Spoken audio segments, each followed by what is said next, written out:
So, der Leute, passt mir auf. Männlich, um die 40, jung sei, wohnhaft im Hotel Mama, Händ in Tee, auf wen trifft es zu?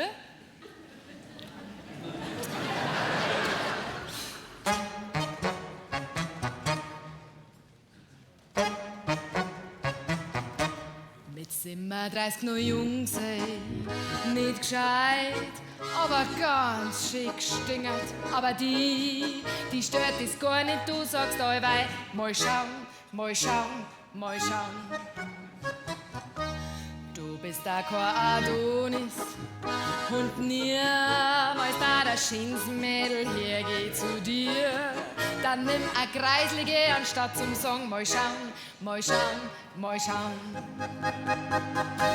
Ich sag dir jetzt meine Meinung, schwing dein Arsch hoch, Zerger Weibborn.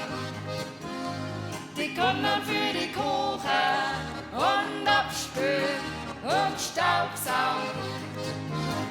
Vom Nachbardorf die eine da, die so gern hätt. Die ist zwar ein wenig fett, aber sie ist nett. Sogar zu ihr sagst du als Antwort, mal schauen, mal schauen, mal schauen.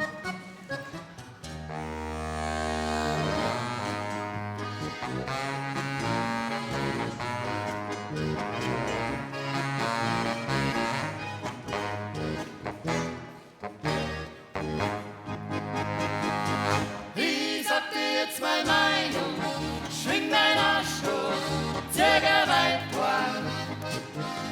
Ich werd dir nicht dein Leben lang, dein Unterwäsch noch dran. Wenn du jetzt nicht bald heiratst, dann flipp ich aus, dann wär ich grantig und schmeiß ihn aus. Dann musst du selber auf dich schauen, da wirst mal schauen, mal schauen, mal schauen.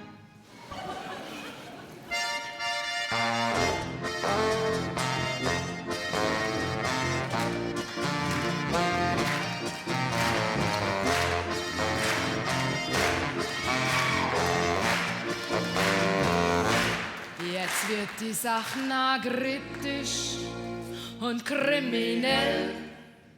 Die Lösung siehst dann auf RTL. Du bist bei Schwiegertochter gesagt, da kannst mal schauen, mal schauen, mal schauen. Mal schauen, mal schauen, mal schauen. Mal schauen, mal schauen. Mal schauen.